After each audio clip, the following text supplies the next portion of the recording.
What is going on, everybody? BobbyFi and Eric Sheets. We're going to be talking through Week 11 DFS-wise. I will mention that Sheets is actually going to be gone for a little bit. So Sheets, I guess you can open with that, and then we'll fill the people in, and then we'll jump into the slate. Yeah. So unfortunately, I'm not going to be around pretty much until Thanksgiving or the first couple of days before Thanksgiving. I mean, I'll do my best to pop in and Discord and same promise as always. If I do projections, I'll put them up there, but just don't count on it. And that's pretty much it. We'll take a look at the NFL slate today, and then I'll be gone for a little bit. Nice.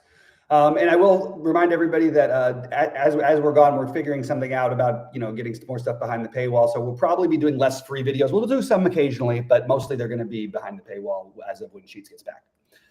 All right. After we said that, so we go game by game. Do you want me? I'll share my screen here. I can do it. I can share I have DraftKings up if you want. Okay, let's do that. That's cool with you. We still don't have again. This is a very early look. Projections are just all over the place. Nothing. No, I'm better off. I don't even want to look. Yeah, we don't even. It's almost like worse to look, but I like using the page to look at it. All right. So starting off with Carolina, Atlanta. You want to start this one off because I'm going to be jumping around. Yeah. I mean, instinctively, we go to the normal guys, right? So for Carolina, see what these guys are priced at. Dowdle 6,800. I don't know. Atlanta's a pretty good defense, but then again, it is in a dome. I'll have to see what else looks better. Let's see if Tet McMillan again in a dome. That's probably not the worst idea, although Bryce Young was obviously not great last week. Let's see what his price is. McMillan 5,600 seems actually pretty reasonable, so I'll put him in the list. On the Atlanta side, at least they did give Drake London a price bump. I mean, it seemed like every single play he was on it. Doesn't it feel like they never throw the ball anywhere else? Yeah. So I mean, I don't know if this price is going to be worth it, but we'll throw him in. Bijan 8,300. I mean, I guess all this looks okay. I imagine we'll get to better games later. I already see them ahead of time, but so I guess that aside from just these pieces that I put up here, I'm not too particularly interested in the game. Yeah, I'm not. So I think both. The thing is, Bijan's going to project well. I'll tell you this though, everybody keeps projecting well as running backs against Carolina, and as I keep mentioning, even though this team is all over the map, they're still one of the better teams in terms of yards per carry against them in football. Now, Bijan can always break something, but I actually think the better play in this game is Dowdle. Jonathan Taylor may be able to say that you can run on this Atlanta team. He ran for 5,000 yards last week. I think you can run on Atlanta a little bit. These guys have a history, and these are the team sheets that you get the 13-10, or is it going to be 30, 35, 32 kind of thing. So I have a little bit of interest in the Atlanta side and Dowdle on the Carolina side. I don't mind McMillan, but Drake London and Dowdle are my favorite two pieces, with Bijan still in the mix right behind, just because I think Atlanta at home and Bijan at home is always a thing. But I don't have anything that's really a massive priority outside the running game. I better write Drake London. There's too many guys named Drake now on my little list here that I keep. All right, so next up we have Tampa Bay Buffalo. Now, just before we get into this one, I was wondering because the total looked low to me for these teams, just a little bit. And then I looked at the weather, and it might be cold and rainy, just for what it's worth, because I did think this was a game that you could identify as a potential a target to go after. Yeah, the problem I have, as always, with Buffalo is how to play them. It does seem like listen, Buffalo obviously put up a big time lemon in its last game, and now they're coming home, and that's usually a good spot for Buffalo in general. So I would imagine Buffalo's offense to do better.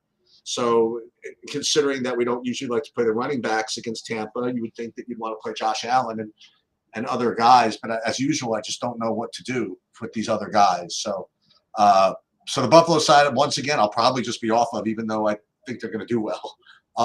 Tampa, either – whether might be a good game script, or even if not, maybe just because you could probably do stuff against Buffalo anyway.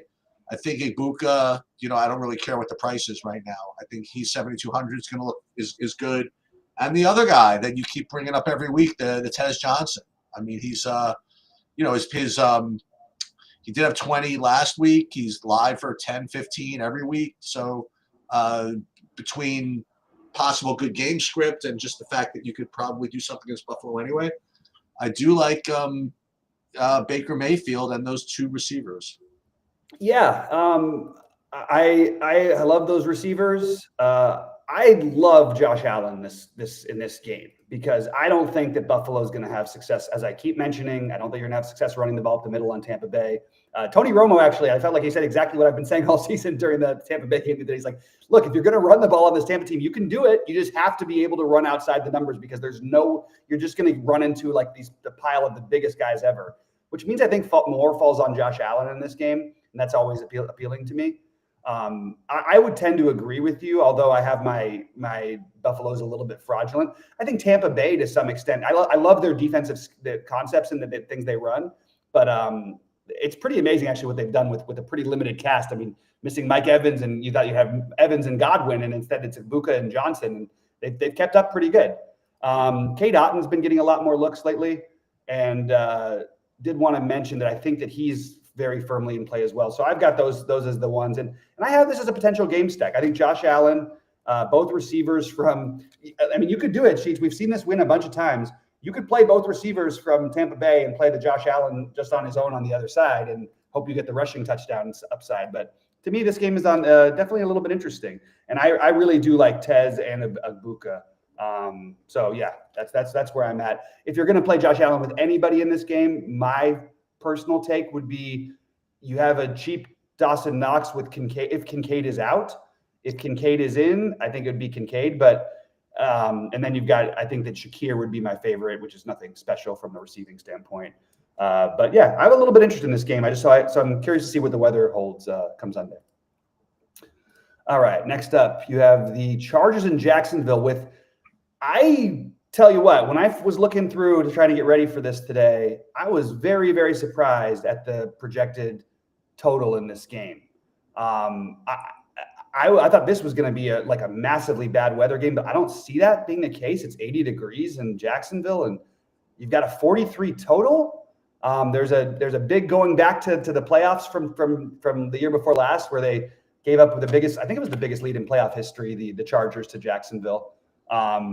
So there's a little bit of history here, and this is a game I like quite a bit. So I'm curious to get your thoughts because I think there's a lot of pieces that I like for a game that really doesn't have the total I was expecting. Yeah, running backs, I guess, are just, fair enough at 5,600, 5,900 between Vidal, who's obviously the dude there, and Etienne. Jacksonville had a really, really funny game. They were just cruising over Houston. They were up like 29-10, and then they Jacksonville themselves. They you know what they did? They did the former Chargers themselves. Yeah, that's what the Chargers used to do all the time. Yeah, this game, I listen. It could. I think you're right. I think it could deliver. These Jacksonville games can do that sometimes. And so Herbert and the normal cast of characters, what's his name? McConkey, Keenan Allen. I don't like playing him though. Parker Washington for Jacksonville, 5,100. Ooh, we priced him up just a little bit. Quentin Johnston. As I'm reading through these guys, nothing really seems that exciting. So I don't know. I'm hoping there are other games that are better because it's so funny. Conceptually, I want to play this, but then I'm like looking through these guys and their prices. I mean, is these guys really going to put up a lot of points? I don't know. Yeah, I feel like this is one of those games that I could see going either way, but I like getting exposure to Jacksonville games. I like getting exposure to Charger games because they go wonky. I mean, going back for years and including this year, it's just you get those weird results and this bizarre comebacks and strange plays and turnovers, and it just all leads to fantasy potential. So I mean, in terms of level of interest, I have more interest on the Chargers side. I think all the receivers are in play. Always hard to find the one. I still think that Quentin Johnston is every bit as much in play, and he's 1,500 cheaper than McConkey. He's only a little cheaper than Keenan Allen, but I like the Chargers receivers. I'm not especially interested in the running backs. Vidal I'm okay with, but I'm not looking to play Etienne ever, to be honest. I don't think Etienne's been on like a winning lineup like ever, but he's like solid. He just doesn't ever on a winning lineup. Parker Washington being the most expensive receiver for anyone is kind of shocking to see just at first look. It feels like Parker Washington, but maybe the real thing is we just suck it up and we play Jacoby Myers. I mean, I think that makes plenty of sense. And I also think there might be an argument for De'Ami Brown. So I'm going to wait to see what I hear later in the week. But I do like this game as as a low total potential game stack. All right. Next up, we have Cincinnati in Pittsburgh. I have a couple of games before that. Oh, I thought you had that one. I'm so sorry. So Chicago, Minnesota. I couldn't read the screen. I'm following the DraftKings. Yeah, I misread the screen. The DraftKings order. So Chicago, Minnesota. I mean, good. Good weather.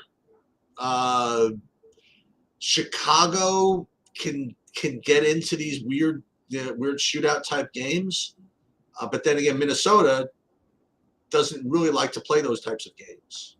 So that's interesting. But you do have a very, very cheap J.J. McCarthy at 5,200 against that defense. So Jefferson, Addison, even Naylor, I mean, they all look like good plays.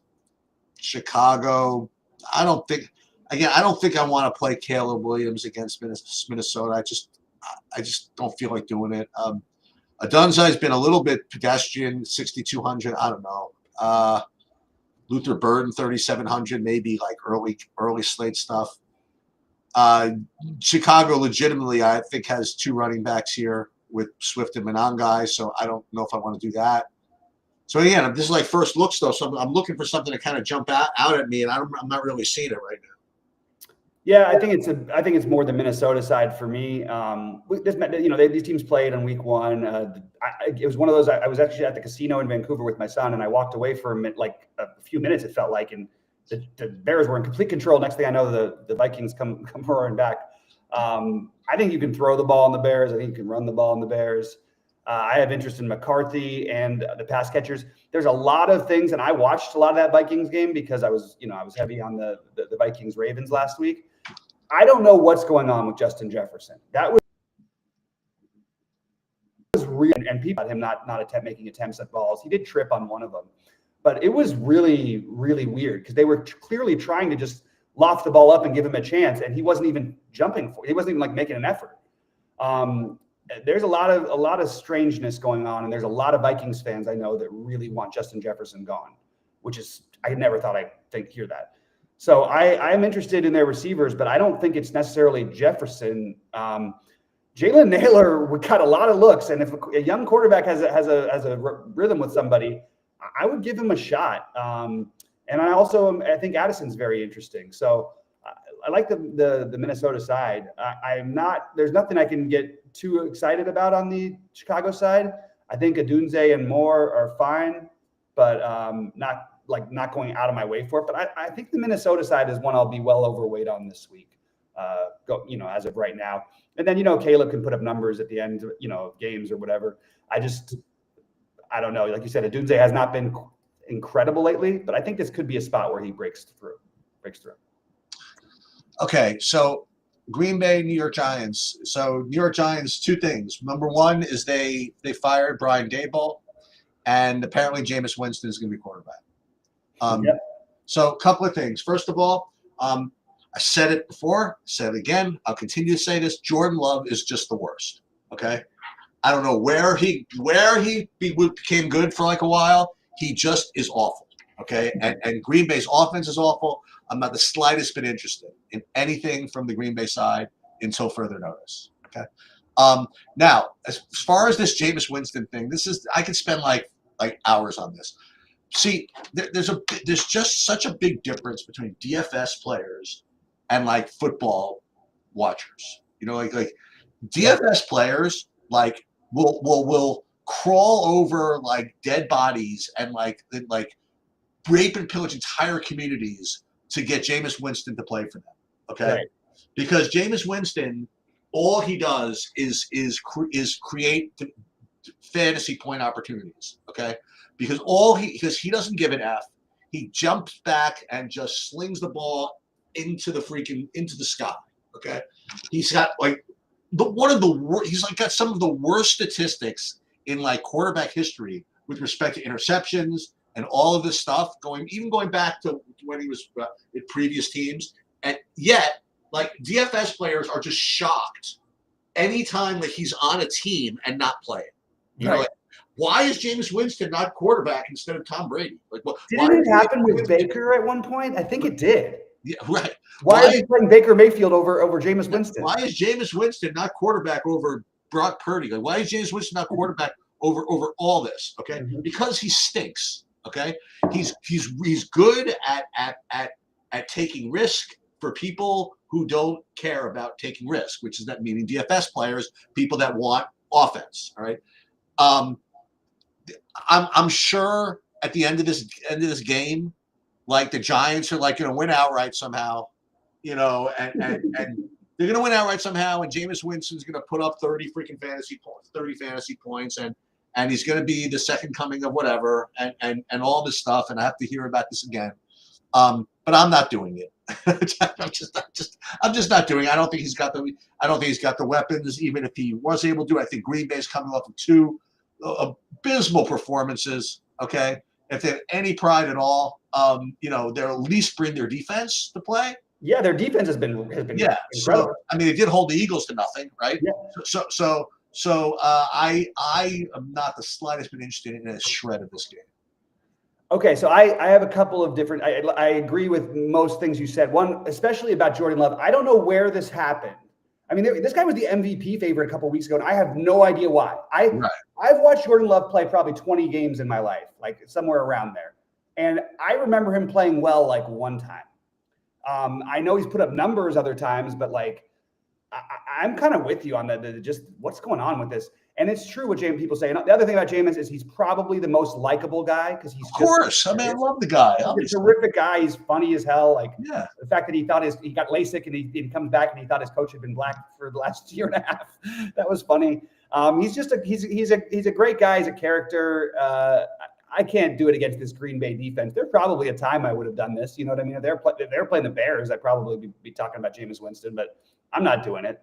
At least not as of right now. I'm not obligated to go with this, but I actually disagree about the running. I think it's going to be really hard to get away from Josh Jacobs. The Giants have given up the biggest rushing games of the season, basically across the board. I think there's some huge opportunity against them. I don't even think it's always because they're bad, but they will pound the ball. I think that Green Bay has learned their lesson. I think that Jacobs looked like he had a terrible game. But he didn't look immobile. Like he looked immobile a little bit the weeks before. I don't think he is. So I think Jacobs is a strong play. Large field, you want to take one chance because maybe Green Bay wants to get their offense going. I think Matt Golden would be the guy you take a chance with. And Musgrave is cheap at tight end. But the one thing you can say though, Jameis is, and then this is the problem why I didn't want to play this game. Like, oh yeah, blowout. I don't want anything apart. They're not going to score. Darius Slayton is starting to look more comfortable. And are starting to look better. Wan'Dale Robinson can get there on targets alone, and Jameis is going to fire it probably 40 times in this game. So I think we have to consider their receivers just because of the volume on DraftKings. FanDuel, you can do whatever you want, but I really think that the volume is going to lead. Like you're going to have targets for Theo Johnson, for Wan'Dale Robinson, and Darius Slayton, just because of. And again, a guy who's cheap like Slayton, you know, or even Theo Johnson at tight end. They don't even necessarily need to get in the end zone. They can have like somebody can have 10 catches in this game, and it wouldn't surprise me. They still might not score a point. So that's my take. And then also, if you can afford it, play the Green Bay defense. 10-9 Giants. That's the final. Oh, I love it. I love it. 10-9.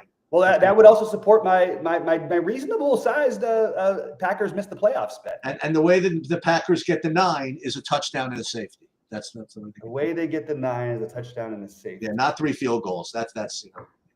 Oh, there you go. Yeah. Why not? Why make it simple? 10-9. And I don't. By the way, I don't know who's taking over for the Giants, but well, I don't say I doubt it. I don't think they let Jameis go 50 times. I know the DFS community will totally disagree with you. I think no matter who it is, they almost have to do it. I don't know. I think it's entertaining. The fans like him, and like you're not playing for anything. Why are you going to pound the ball with a combination of Singletary and Tracy, who they won't just let take over for some reason? Although they started to a little bit. Anyway, that's my take. All right, I'll tell you what game will not be 10-9 is the next game. Okay, Cincinnati-Pittsburgh will not be 10-9. No. It could be 10-9 after the first possession, actually. That's the way that game could be 10-9. 10-9 in the first quarter is possible, I guess, but these teams can't stop anybody. Pittsburgh was just pretty bad. I'll tell you what was really bad for Pittsburgh was their receivers. Aaron Rodgers put the ball in Calvin Austin's hands like 5 times. That was so frustrating, especially because he was my highest owned captain. Oh my God! And even what's his name, like Collinsworth. I think it was Collinsworth. He's like, well, if you're wondering why they need a second or third, even a third or even a second receiver, here's Exhibit A, B, C, and D, and they were just like, and I felt bad for Rodgers. You know what I mean? Because he's actually been playing really well, like the whole year, and that was a very frustrating game for him. Cincinnati, for what it's worth, I don't think they have Hendrickson again on defense. If they needed more aggravation, so I think that this game. Listen, this is unfortunately for Cincinnati. I mean, as far as the game goes, this is again one of those games like Pittsburgh coming off a loss. They're coming at home. They actually already lost in Cincy in that wild game earlier this year. So I think this is going to be another one of those games at home in Pittsburgh with the terrible towels, and Pittsburgh's gonna do well. You know, let's put it that way. I think that probably the most popular, best projected running back on the slate may be Jalen Warren. So I will throw that out there, and I think that every skill position on the field is in play. I would love to be able to cross Jalen Warren off. This guy has never put up a number that wins a tournament. It's like, I like it. Like, give me him for showdown things when he was the backup running back. I liked him better. It's the best matchup in football. Like I say, the Giants get run on. Nobody gets run on like Tampa Bay, like Cincinnati. So I have to have him on my list, and he's going to project incredibly well. I actually do like Pittsburgh. I like Cincinnati in this game, actually. I am not sold at all on Aaron. I understand, but look at those matchups, and this is another great matchup. So I have to have interest in both these guys. Metcalf, I like Austin again. I just think you just make it very simple. Pittsburgh receivers, priority, Metcalf and Austin, and then it's hard to pick with tight ends because Aaron Rodgers, and they'll run a little bit of 13 personnel where they only have one wide receiver and the 3 tight ends. Not a ton, but they'll run a little. So it's hard to decide between Jonnu and Freiermuth and Washington. That's the only way that it's kind of hard for all the Pittsburgh tight receivers to get there. But I think we have to be interested in both sides of this game, and I think that we have to. You know, everybody wants to play every time Jamar Chase, and that's totally makes sense. But I'll just point out that T. Higgins is going off with Flacco. And I think that they're kind of like they're like I don't know what the word is. It's not matchup proof. It's like they're like, even if they get killed, I just feel like they get there on volume. But forget they're even matchup proof. Like their game against Pittsburgh, these guys were 8 yards open like all day long. I know. Like Pittsburgh could not guard them at all. I know. And Flacco has become he's the other Jameis. You know what I mean? He's the other darling of our DFS because he'll just chuck it. And what's this? But in that game, I'm telling you, it's like Pittsburgh. Everybody's got their identity, whatever it is. Pittsburgh will not play zone. They will match up on your guy and say you can beat us. And these are not the 2 guys to do that with. You know? I agree totally. It's Cincinnati's only path to victory. Really, is teams playing against them and letting T. Higgins and Jamar Chase get single coverage. I mean, that's literally their only path. And Pittsburgh just gave it to them. Yes. So I think there's gonna be a lot of points. I don't know who's gonna win, whatever. But and it's funny, you know, you say the Jalen Warren. I mean, we've gone through some running backs here, and you know, we're going to get to McCaffrey in a minute, but like everybody is kind of in a rough spot here. So I think at the end of the day, you're going to get your wish in that it's, I think you're going to end up getting the chance to fade like a 40% on running back. I hope so. I look forward to it and I welcome it. It's scary as hell though. Like, I mean, against Cincinnati, I just watched these guys and like literally it feels like you can do whatever you want on the ground against them. All right, Houston, Tennessee. This should be a short conversation. Well, it's not a short conversation because you have legitimate question of whether C.J. Stroud is back or not. He's progressing through the concussion protocol, and listen, I think it's fair enough to say that although Davis Mills was fine in the comeback, that C.J. Stroud is better. So if you want to play Houston receivers, it's better to have C.J. Stroud in, and Nico Collins back is going to help that. I don't like any of the offensive guys from Tennessee in this spot. Houston's defense is too good. And I guess I said pretty much what you were going to say without even saying it. Well, there's only one. There's Nico Collins, sure, and I don't care who the quarterback is for Nico Collins. And by the way, I thought Davis Mills. I don't buy that. I actually thought that he played really well. Even when they were trailing, I thought he was like playing extremely well. Looked like a really good backup. Like that's what I would say. I thought he played very well personally. And then I think that Woody Marks is an awesome play here. Okay. I think he's taking the job away from Nick Chubb. I think this game has, look, Tennessee, you can score on them because they literally are terrible. And Houston's defense will give them a million opportunities on offense to have the ball and maybe have a million snaps. I think Woody Marks is super interesting. I really do. And that would be my favorite play here, followed by Nico Collins, followed by Dalton Schultz. I can't find anything on the Tennessee side in this matchup that I could justify. All right. Next up, you have San Francisco, Arizona. Yeah, I mean, this game seems perfectly reasonable. Now, wait a minute. Brock Purdy, what do they have for him this time? I think Jones is slated to play, but we're not sure yet. I think that's what yeah, and I thought San Francisco did a decent enough job moving the ball against the Rams when they had to. You know what I mean? Like it was tough, obviously tough spot. Yeah, right? Yeah, they did, and also a lot of it they were down a bunch too. Yeah, but a tough spot. But Kittle had a nice game, and I thought San Francisco was fine. I think they're going to have a little bit more success against Arizona. So I actually like this game a little bit. And then the Arizona side, it's Brissett. I still don't understand the whole thing, but he's there and he's got some weapons. McBride, very very good.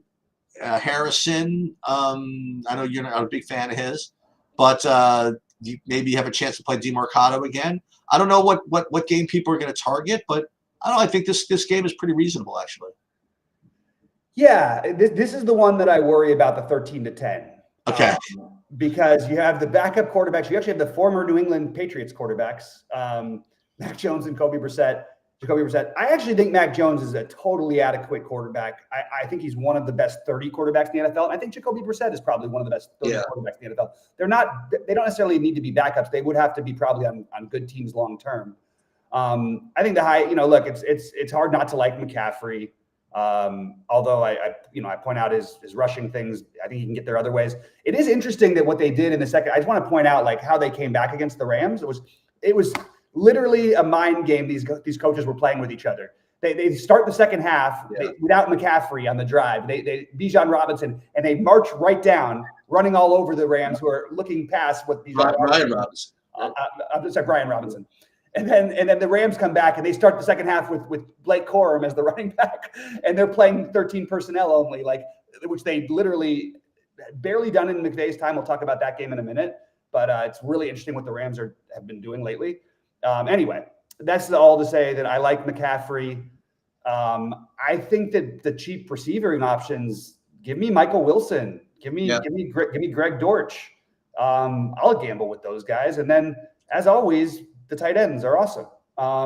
So yeah, there's things to like here. I don't think I really want to stack this game, but I do like those little pieces, and I'm gonna have to figure out this week, exactly who I'm gonna be on. But as of right now, those are the pieces I'm looking at.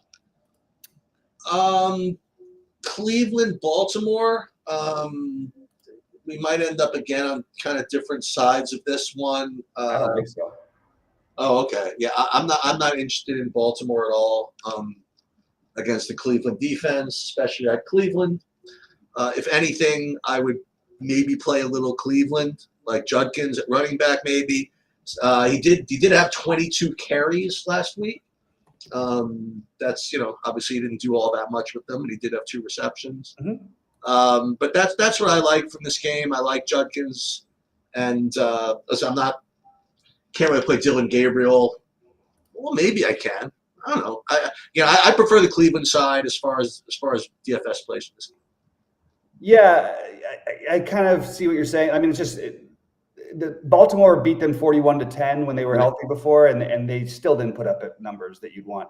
No. I'll just go back to what I'll say. Like, if you play man coverage, at some point Zay Flowers is going to have a game. So I think he long shot play, large field stuff maybe. But I'm going to keep him on my list just because the man coverage side of it. I always like to gamble with guys like that against man coverage. Derrick Henry had a really hard time getting anything going, but literally will be completely unowned. And again, just throwing that out there. It's not quite December yet, not quite December yet. The most interesting thing I have in this game is again, going back to that I think Likely and Andrews are both too cheap. And I think, it's hard to know which one's going to have a game, but they're on the field together. So this is treated it like it's a wide receiver. I think that Likely and Andrews are both super interesting as GPP plays. And I think that only Andrews will get any love. Likely will get none. And I think Likely has more upside. So more big play side, more big play upside, I should say. And I kind of agree with you about Judkins, but it's just going to be really hard to click that button over some of the other guys in his price range. Yeah, but I don't know. I mean, when I say that, I mean, what good running backs have we even talked about? Bijan, I think Dowdle. I mean, he's a little more expensive. I guess so. Not Jacob. Dowdle, Jacobs. I think Woody Marks is who's cheaper than Judkins by 1,000 is pretty interesting. McCaffrey's more expensive, obviously. Aaron Jones. Maybe you're right. But Judkins, and also, I mean, Jalen Warren literally projects at a cheaper price, like 7 points higher than him. I'd rather play Judkins than Warren. So I do have Judkins on my list because I believe you can get things done. And we just saw Aaron Jones do play pretty well against this Baltimore team. Why not for Judkins? So totally fine with it. If you wanted to get really frisky, I think you could throw a Jerry Jeudy into a lineup, but I'm not going to make it a priority. Yeah. So this Kansas City Denver game, I'm kind of glad I'm not going to be around for this one because this is a game where me and all the freaking Weisenheimers out there are going to just take Denver, like at home and all this stuff, and against Kansas City didn't look so great in Denver's. They're back at home doing their, they'll be up for this game. At the end of the day, I think it's going to be some stupid 20-10 Kansas City win or something like that. It's going to be like 20-19 or something on something. Yeah, exactly. I really don't have much of an interest. I don't have much of an interest in playing anybody on really any offensive player against the Kansas City defense, honestly. Kansas City's tough, and Bo Nix stinks. I don't know. So I'm not too interested in Denver.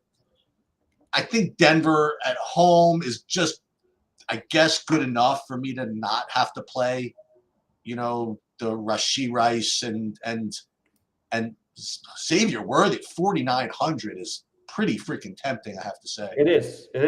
Yeah, so that would be the guy that I would probably have to play. Even just to that point, I mean, Denver's pass defense is unbelievably good, but Surtain, who's the best, who's become the best there is, he's going to be all over Rice, which means Worthy should be the one getting the looks along with Kelsey. 4,800 isn't bad. Yeah, Kelsey and Worthy are the pieces that I had. I don't know, I almost said earmarked, but that I had noted for this game. That's pretty much what I have. I'll tell you what, man. If J.K. Dobbins doesn't play, which it doesn't look like he's going to, you might have to talk me off of R.J. Harvey here because 5,400, another Woody Marks-ish play. I love this guy. All of their offense seems to come through this guy, and he's their rookie running back. I really like him, and I know it's a bad matchup, but he's 5,400. He also allows me to late swap so I can take some gambles early on. You know what I'm saying? Or whatever, see where I'm at, I guess. But I like the RJ Harvey, and I don't think I'm going to be alone in it. I actually think people might do that, which, like you said, maybe you just don't do it against Kansas City. But so much of their stuff seems to come through Harvey lately, and you have he's the starting running back now, and he's still being priced. He's priced like a borderline starter, like a split carries running back, which he became. But I think RJ Harvey could have been like 7K here if he had 2 weeks behind him. So I'm kind of interested in this 5,400 price tag on RJ Harvey. Yeah, so it feels to me, just browsing through this, like a low scoring slate. Yeah, so far. But we'll see. Yeah, well, we didn't do the best game. Oh, okay. Right. So Seattle and the Rams, only 3 points, 2.5. They're really anointing Seattle like the greatest team in history, I guess. They're gonna have to prove it to me if you want to know the truth. Listen, they've done a nice job at home, taking it to these teams, whatever, with no players. But if they're, listen, I'll put it to you this way: if they do go into LA and win, then they're the favorite. That's it. It's got to be the bottom line. I don't think they're going to do it. I think that the Rams are just a little bit better. Now, what type of game do we get out of this? I actually do think we get offense out of this game. I think that you play the regular guys. I think you play Stafford, you play Darnold, you play JSN, you play Puka, and you play Devontae Adams if he plays, right? And especially considering what we've talked about in these other games so far, I haven't really been particularly enthralled with any game except for that Cincinnati one. So, yeah, why not? Yeah, here's the thing that's going to make this hard for DFS. Well, I like the Rams also here, but I do believe Seattle's good. I just would remind everybody, look what happened the last time Sam Darnold faced this Rams team in the playoffs last year. He's probably still got nightmares about it. I think he got hit like 25 times, and he was sacked like 10, and he turned the ball over like 4. I don't remember exactly what it was, but they beat the hell out of a favored Vikings team for some reason. If the Rams can get pressure, which I believe they can, although this is a good Seattle offensive line, if the Rams can get pressure, I think this could get ugly. If the Rams can't get pressure, I think Seattle's right there with a chance. That's sort of the way I'm looking at it. Here's the problem with the Rams receivers here. So Sean McVay started playing this 13 personnel, so playing 3 wide receivers, 3 tight ends with 1 wide receiver. And it's made it really hard for DFS because there were times they weren't, like, Puka wasn't even on the field. It was they used Adams. Then they would take Adams out and Puka would be the 1 wide receiver in the 13 personnel. It's really tricky because they've got so much talent. I wonder how much they're going to do of it here because it's been working incredibly well. He's doing it more than he's ever done in his career. We see it every game. And what has happened since he started going to this 13 personnel? Matt Stafford has thrown 20 touchdowns and no picks in 6 games. With this 13 personnel being like a big feature of their offense. So yes, I like Nakua. Yes, I think there's always I always like Devontae Adams at lower ownership, and that I don't buy the early ownership thing. That doesn't mean anything. JSN, I actually don't think it's bad for him. I think he can beat double teams, and it's not like the Rams have like one specific. Oh, we have a guy who's gonna blanket you like Patrick Surtain. It's not. We don't have that guy. What we do have is a good pass rush. I still think Jackson Smith and Jigba is firmly in play. I think Puka is the one I would roll with between he and Adams, which I don't think is anything shocking. Adams is also really expensive now. The interesting one here is going to be Rashid Shaheed, because I feel like even if the Rams can get pressure, Shaheed is going to have a chance for some big play opportunities. So I actually think Shaheed is very interesting, and they'll have had a little bit of time to get him acclimated. The tight ends also are very tricky because you have cheap Tyler Higbee, but again, 13 personnel, meaning three tight ends on the field. If there was showdown, I just want to say that these Rams other tight ends are always being under projected. Colby Parkinson and Davis Allen. They're all live to catch a touchdown at any moment from Matthew Stafford. He doesn't care. You know what I mean? But I like Higbee and Barner a little bit, to be honest with you. That is weird that might be my favorite play in the game is Higbee and Barner. Maybe, but that's what I've got right now. But a great real life game, and certainly going to have a stack or two with the Stafford to Puka and Higbee. It's hard not to. How do you not play Stafford right now? The guy just throws for 4 touchdowns every week, at least. So that's what I've got. I am not going to play very many Sam Darnold stacks. I do have interest in Smith and Jigba though. Okay. All right, so that's sort of a good first look. I'm kind of glad we did this because I know you're going to be gone, so I'd like this. This helps me get much more than basketball. It helps me get acclimated and really feel like talking through it with someone what we want to do, because I have a much better feel for the slate than I did when I Good. today. Anyways, thanks guys. Check out the packs we have up there. A lot of great stuff we've got, and yeah, hopefully you guys can take a look at the site and join us. And we'll be posting all my content in there later today if you're watching on Wednesday for basketball. And yeah, we'll be live 5:30 Eastern.